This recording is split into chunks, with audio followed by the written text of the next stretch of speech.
indebted of the G20 nations. If you add the public-private debt to the bank debt, the UK has 700% of its GDP in debt. Iceland, before Iceland collapsed, was just under 1,000%. So this country is in remarkably indebted bad shape. The bank stocks, the banking sector is still 500% debt to GDP, on top of the public debt, on top of the private debt. The employment, mostly part-time and temporary. The government comes out and says, well, the employment numbers are not that bad. Well, it's all part-time and temporary employment, people who are underemployed. The employment picture is not healthy at all. And ultimately, as I've expressed many times, this is a battle in this country and other countries between savers versus speculators. The savers, the people who put money in pensions, the insurance industry, with interest rates near 0%, one of the biggest losers is the insurance industry that can no longer viably sustain itself as an enterprise or a model that relies on interest rates to be 4 or 5%, a normalized interest rate environment to affect their model of paying out claims versus money that they have in the bank earning a static rate of return. But because the Bank of England and other banks are forcing that rate down to zero, the insurance industry is now under threat. So how can you have capitalism without insurance? How can you have capitalism without capital? How can you have capitalism without savings? You can't have capitalism without capital. You can't have capital without savings. You can't have savings without a high interest rate to attract savings. So you don't have capitalism here. You don't have capitalism in the United States. You don't have capital in the G20 countries. It's not capitalism. It's a kleptocracy. Not for nothing that people wear those masks around the world, the hero of that film, because people are ready for this global insurrection against banker occupation. And we see it all over the world. But this has many threads to the story, and I want to focus on one that I find particularly interesting, talking about Germany and England. Because we have just heard in the last 2 weeks, a remarkable blockbuster story came out in the news. It did not get a lot of attention, but I think that it deserved. October 22nd was a bombshell of news, and I'm going to get there by taking you through a bit of history. And it all started back in the 1999 to 2002 period. So for market historians out there, does that ring a bell? Okay, Gordon Brown was the chancellor. And we have a period very famous around the world known as Brown's Bottom. Brown's Bottom, 1999 to 2002. Gordon Brown sold 60% of Britain's gold, nearly 400 tons, at a 20-year low price between $256 and $296 an ounce. That's about a 10 billion pound difference between where the price is now. And he didn't just sell the gold.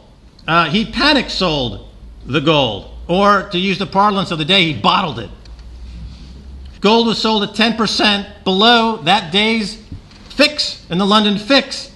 They telegraphed these sales and did them over 17 distinct auctions, which is something you never want to do, to telegraph your motives to the market. So traders around the world front-run those trades. They got in front of those trades. They sold gold ahead of Gordon Brown, and they made tons of money, basically making Gordon Brown a dupe and selling at that 2-decade low price. And it was shambolic.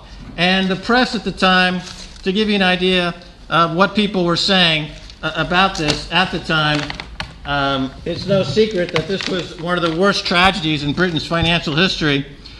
Quote, "The timing of the decision was ludicrous. We told them we're going to push the gold price down before you sell," said Peter Fava, the head of precious metals at HSBC, who was present at these meetings. "We thought it was a disastrous decision. We couldn't understand it. We brought up a lot of potential problems at the meeting." Alan Greenspan of the U.S. Federal Reserve and the world's most respected bank governor at that time said in response to Brown's decision, "Gold still represents the ultimate form of payment in the world." David Cameron says he wants to put this economy on a war footing. What about this crime? Selling 60% of the nation's gold at rock bottom prices. But was it just stupidity? Was it just an act of a charlatan, of a moron? The story gets, the plot thickens. We have several theories about why Gordon Brown panic sold gold at the bottom. The reason given, and I spoke to Philip Hammond, who was the Shadow Treasury Secretary during a film we were making. He said at that time that there was an idea pushed by Blair that the country wanted to support the euro, which was being introduced at that time. They were selling a lot of gold to go out there and buy euros, and they wanted to be good European neighbors. That was kind of the prevailing thought. Flash forward to theory number 2, which has been revealed within the last year. The story emerged the bank sold the gold to bail out a New York City bank. A bullion bank was short 2 tons of gold, and the price was moving up, threatening a global bank crisis. So again, before AIG, before Anglo-American Bank, before Lehman, before RBS, one of these situations where a bank in New York is short and needs to be bailed out. The panic sales were needed to manipulate the price down to let the unnamed bank off the hook and out of their short sales. So this sounds awfully tyrannical. Gordon Brown selling 60% of the world of Britain's gold to bail out a New York bank. 2004, AIG, possibly the bank that was needing to be bailed out, drops out of being a market maker on the LBMA, the London Bullion Market Association. In 2004, Rothschild, another possible bank that was needed to be bailed out, withdrew from trading gold. Okay, this brings us now to theory number 3 in the present time, and really a most outrageous development that I would like to, this building needs to know what's going on here.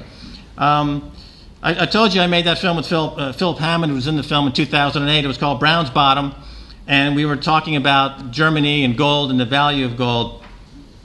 And I'll give you a timeline of what we were doing when we were making that film, Brown's Bottom. It was Thursday, March 13 of 2008, when gold broke above $1,000 an ounce. Friday, March 14th, Bear Stearns collapsed.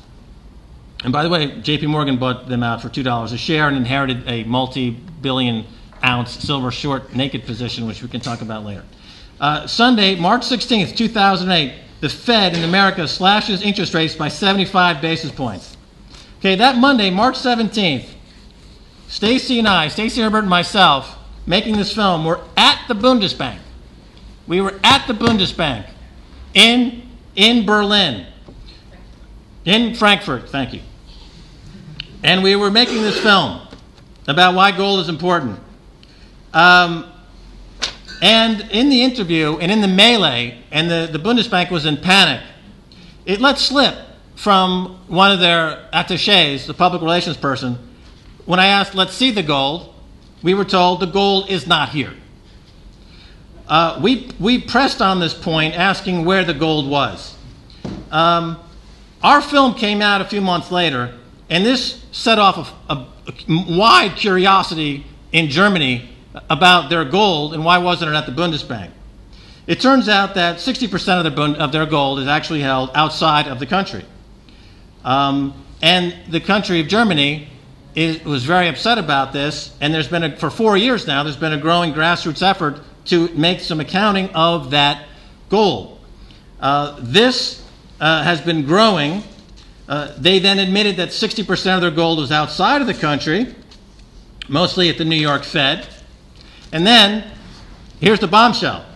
October 22nd of this year, the German Federal Accountability Office ruled that the Bundesbank must conduct an audit on German central bank gold holdings as part of a repatriation from New York, who will ship 150 tons, that's 50 tons a year for 3 years.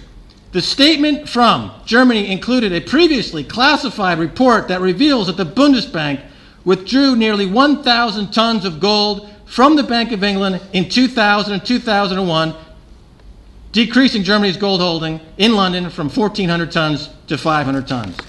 So now we know that Germany's call on gold in 2001 prompted Gordon Brown to sell this country's gold 400 tons because this country didn't have their gold to deliver. This country, when they went down to get the gold to deliver to Germany, it wasn't there. And this is a problem with central banks around the world. They've been leasing out the gold, lending out the gold, selling all their gold, and this country has had its sovereignty disturbingly impinged by the sale of 60% of the only asset that's worth anything in a crisis, as Greenspan said. Now flash forward to today. You've got the UK with 300 tons of gold, Germany with 3,600 tons of gold, and Cameron's going over there whinging on about protecting the city of London. Does he mention his gold was Gordon Brown gave away the sovereignty of the country to Germany? Is there any plan to increase the gold stocks in this country? Some people, of course, would discuss whether or not gold is going to be a key issue going forward. And I want to go into the second part of what my talk here, and then we'll open it up. But this is the second part, and this gets into the heading of really the title of our talk here today about currency collapse. And to understand why gold is important, and understand the coming currency collapse, and to understand why Britain is particularly vulnerable holding a pair of twos in a poker game where Germany's holding 3 aces, you need to understand, again, some history. Part of the history you have to understand is the history of bubbles. A history of bubbles, and I'll give you some highlights from the history of bubbles. Would you like to hear some highlights from the history of bubbles? Yes! Are you there? Are you with me? Are you there? All right, famous bubble, of course, tulip bulb. Bubble in 1634. Tulip bulbs went from 1 to 60 and back to 0. 1 tulip bulb would equal 12 acres of land.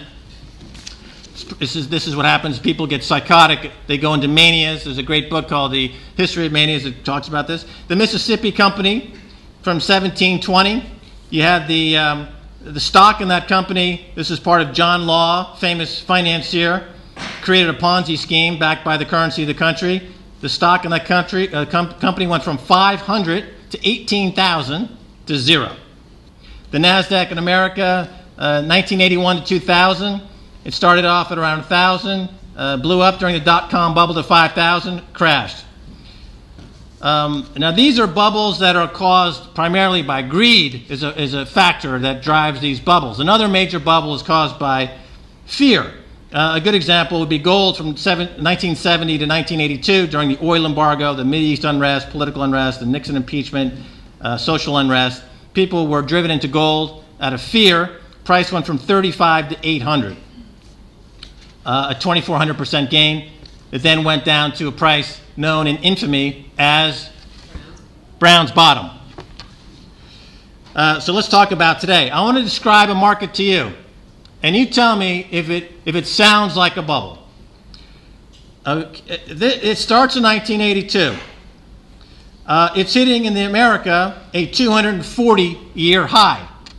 In Britain, it's hitting a 300-year high. The government is the primary buyer in this market. Since 2000, the U.S. has increased the supply of this